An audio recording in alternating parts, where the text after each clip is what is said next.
ये कहानी है। लेकिन वर्ल्ड कप जीतने में तेज गेंदबाज अर्शदीप सिंह का एक अहम रोल रहा, ये हम सभी जानते हैं। हमारे स्पोर्ट्स राइटर मनोज जोशी ने अर्शदीप सिंह के कोच से मुलाकात की और उनसे खास बात की कि आखिर ये हीरा उन्होंने तराशा कैसे। वर्ल्ड कप के कॉन्टेक्स्ट में अगर मैं आपसे ये कहूं कि best pacer in a sporting role, तो सिर्फ एक ही नाम जहन में आता है और वो नाम है अर्शदीप सिंह का। जी हां, अर्शदीप सिंह जिन्होंने इस बार 17 विकेट चटकाए हैं। सबसे ज्यादा विकेट लेने वाले फजल हक फारूकी की बराबरी उन्होंने की, सबसे अधिक विकेट इनके नाम रहे। और आज इनके कोच जो है जसवंत राय साहब मेरे साथ मौजूद हैं, चंडीगढ़ से सीधे जुड़े हुए हैं। आपका स्वागत है जसवंत जी। थैंक यू वेरी मच, धन्यवाद। आपको बहुत बहुत बधाई भी, और जो आपकी बरसों की मेहनत कामयाब हुई और जिस तरह से अर्शदीप के तौर पर एक नायाब हीरा आपने देश को दिया, उसके लिए आप वाकई बधाई के पात्र हैं। सबसे पहला सवाल जो मेरे मन थैंक यू। में उठता है कि अभी तक हम अर्शदीप को स्लॉग ओवर्स का एक गेंदबाज के तौर पर जानते थे कि ऐसा बॉलर जो 18वें 19वें या 20वें ओवर में अपोनेंट टीम को ध्वस्त कर देता है, बिल्कुल परेशान कर देता है। लेकिन इस बार तो पावर प्ले में भी उन्होंने कई विकेट चटकाए, चाहे वो अगर आप क्विंटन डिकॉक का देखें, मार्करम को देखें, डेविड वार्नर को देखें, या अमेरिका के भी जो 4 में से 2 विकेट उन्होंने पावर प्ले में ही हासिल किए। जी। हाँ, थोड़ा सा बीच में ये काम मिसिंग था, तो डेप्थ ओवर की ज्यादा देख रहे थे हम। आईपीएल में भी थोड़ा मिसिंग था, तो ये बहुत बड़ा इवेंट था वर्ल्ड कप का, तो उसमें पहले तो पिक करना ही आना बहुत बड़ी अचीवमेंट थी हमारे लिए, क्योंकि आईपीएल में बहुत सारे फास्ट बॉलर ऐसे थे, 7-8 फास्ट बॉलर थे जिनको हमें compete करके आगे निकलना था।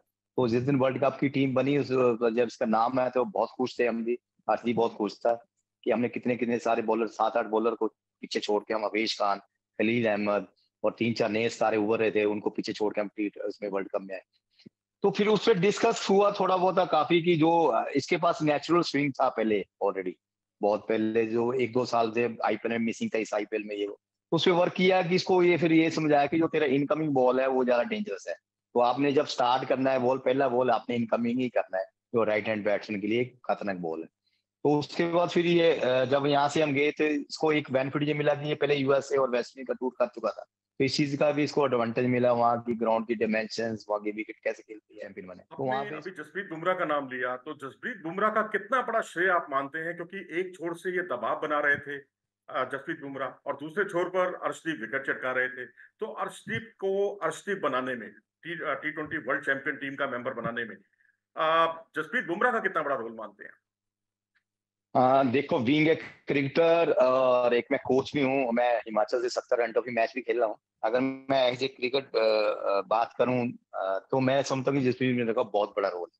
वो इसलिए भी बड़ा रोल है कि एक तो उसने चलो इसको गाइड किया, अलग बात है, लेकिन जब ये फर्स्ट ओवर डालता था, ये 6 या 8 रन देता था, तो बुमराह नेक्स्ट ओवर में 2 या 3 रन देता था, 4 रन देता था। तो जब तीसरा ओवर ये डालने आता था, तो इसमें प्रेशर नहीं रहता था। इसको पता था कि अभी 2 ओवर में सिर्फ 12 रन ही गए हैं। अगर यही 2 ओवर में 20 या 25 रन जाते और फिर तीसरा ओवर डालने था, तो शायद फिर बहुत प्रेशर रहता, शायद वो उस चीज को कंटेन ना कर पाता। तो ये रिलैक्स रहता था जसप्रीत बुमराह के साथ, क्योंकि तीसरे ओवर में आके इसको बहुत इजीली बॉल करना पड़ता। तो बुमराह के साथ यही था कि बुमराह प्रेशर डालता था बैट्समैनों के ऊपर, जैसे वो रन, तो इस पे जब वो अटैक करने जाते तो इसको विकेट मिलता था। तो जसप्रीत बुमराह का बहुत ज्यादा रोल है इसके परफॉर्मेंस के साथ। एक सवाल एक जहन में ये भी उठता है कि हमने इनको आईपीएल में देखा, पिछले दिनों 20 विकेट इन्होंने चटकाए, लेकिन 20 विकेट के साथ साथ बहुत महंगे साबित हुए अर्शदीप। बहुत महंगे, मैं मानता लेकिन लेकिन अब जो है एकदम कायाकल्प कैसे हो गई, एकदम महंगा खर्चीला जो गेंदबाज है, इतना कंजूस गेंदबाज कैसे बन गया? देखो, जब आप आईपीएल खेल रहे हो, जब फ्रेंचाइजी की तरफ से खेलते हो, एक आप हिंदुस्तान के लिए खेलते हो, एक और वर्ल्ड कप के लिए खेलने जाते हो, फिर आपके साथ सेकंड साथ में बॉलर कौन बॉल कर रहा है, इस चीज का बड़ा फर्क पड़ता है। तो वो आईपीएल में जैसे कोई और बॉलर, अनकैप्ड बॉलर भी बॉल डाल रहा है, उसको मार पड़ रही है, या आप पे प्रेशर ज्यादा रहता है, आप अकेले रहते हो, तो यहाँ पे सारा जो प्रेशर था, मेन जो लीडिंग बॉलर था जो इनका, वो सारा बुमराह था। तो बुमराह पे प्रेशर था। बुमराह ऐसा बॉलर है कि उसने तो मतलब कि एक, जैसे कहते हैं कि अनबिलीवेबल उसने बॉल किया कि 4.42 का इकोनॉमी रेट, जो कि मेगा सबसे वर्ल्ड में बेस्ट होगा। तो उसके साथ बॉल करके इसको बहुत मजा आया, और इसने खुद भी कहा कि मुझे बहुत अच्छा लगता है, बुमराह भाई मेरे को बहुत गाइड करते हैं, वो मेरे को बार बार बताते हैं कि आप तीसरी बॉल आप ये कर सकते हो, चौथी बॉल आप ये कर सकते हो। आपने यॉर्कर का जिक्र किया, पहले ये यॉर्कर भी किया करते थे बहुत ज्यादा, हर दूसरी गेंद या तीसरी गेंद इनकी यॉर्कर होती थी, या स्लोअर वन पर बहुत ज्यादा निर्भर थे। अब ये स्लोअर बाउंसर भी करते हैं, इनके तरकश में लगता है बहुत से तीर आ गए हैं।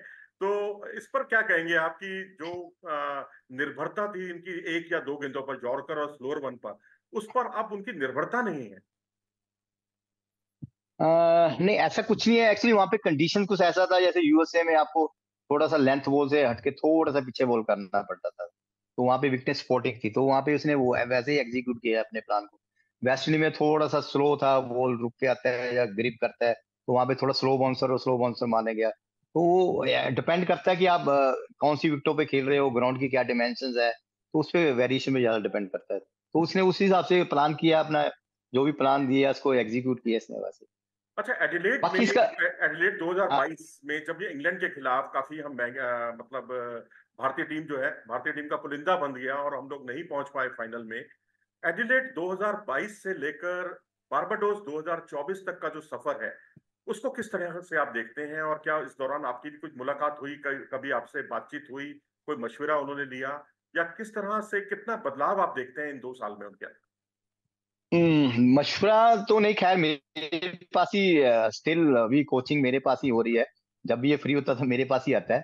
वहाँ पे नेट्स भी करता है, सब कुछ करता है। उसमें जो भी थोड़ा-सा एक्चुअली 2022 से लेके अब बहुत फ़र्क है, इसकी मैच्योरिटी में बहुत फ़र्क आया है। इसकी एक्यूरेसी में ज़्यादा फ़र्क आया है कि जो भी बॉल करना चाहता है एट विल, यहाँ पे बॉल फेंकना चाहता है, वहाँ पे फेंक लेता है। इसको स्पॉट बॉलिंग बहुत करवाई है हमने उसके बीच में।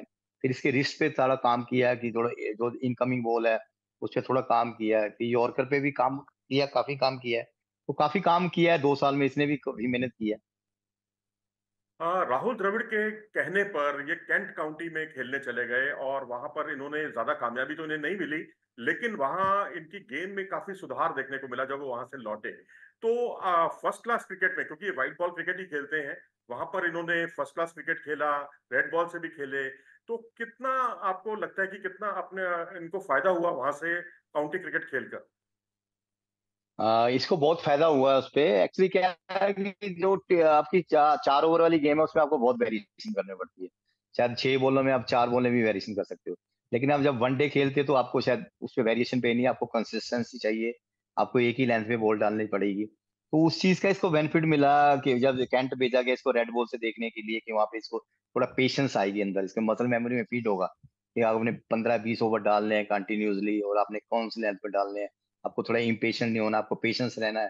तो वहाँ पे पेशेंस सीखी इसने, अब रेड बॉल पे अच्छा किया, विकेटें नहीं वहाँ मिली, लेकिन इसका इकोनॉमी रेट ठीक रहा। उसका बेनिफिट ये मिला कि जैसे इसको वनडे में चांस मिला उसके बाद तो वनडे में इसने अच्छा बॉल डाला, तो उसका काफ़ी फ़ायदा मिला इसका। हाँ, मोहम्मद आमिर ने जिस तरह से जो पाकिस्तान के खिलाफ जो मैच हुआ था, मोहम्मद आमिर ने एक ही ओवर में पंत को आउट किया, जडेजा को आउट किया, टीम पर खतरा मंडराने लगा, और अर्शदीप ने आकर आते ही उन पर एक चौका जड़ दिया मिड ऑन की तरफ से। तो अब ये बैटिंग पर कितना ध्यान दे रहे हैं ये? ये जैसे आपने कहा कि 2022 के बाद क्या चेंजेस आई, तो एक बार ये मेरे पास आया कि सर मेरे को बैटिंग रोज कराया करो। मैं कहा क्यों? कहता नहीं सर मैंने रोज करनी। मैं कहा क्या हुआ क्या? कहता सर राहुल सर ने ये कहा है कि तू बॉलिंग तो अच्छी करता है, तू बैटिंग भी इम्प्रूव करनी है। चलिए, हम अपने श्रोताओं को बता दें कि 2018 में अंडर 19 का वर्ल्ड चैंपियन बनने वाली टीम के ये सदस्य, उसके अलावा एशियन गेम्स में गई हमारी टीम, तो जब वहां से लौटे तो इनके गले में भी एक सोने का तमगा झूल रहा था। और तो और अभी अभी जो 2024 में, अभी जो पिछले दिनों जो भारतीय टीम ने इतिहास रचा, लंबे समय का सूखा जो है आईसीसी ट्रॉफी ना जीत पाने का, वो खत्म किया। उसमें अर्शदीप का बहुत बड़ा योगदान रहा। तो हम आपको शुभकामनाएं ही दे सकते हैं इंडिया न्यूज स्पोर्ट्स परिवार की तरफ से, कि आप इसी तरीके से खूब तरक्की करें और देश का नाम निरंतर रोशन करें। और अब आने वाला समय जो है वो है चैंपियंस ट्रॉफी अगले साल, और अगले साल चैंपियंस ट्रॉफी में अर्शदीप को हम वनडे क्रिकेट में एक अहम भूमिका में देखेंगे। आप हमारे साथ जुड़े जसवंत जी, आपका बहुत बहुत धन्यवाद और शुभकामनाएं आगे के लिए। Thank you, thank you, thank you very much, thank you, thank you thank sir. You.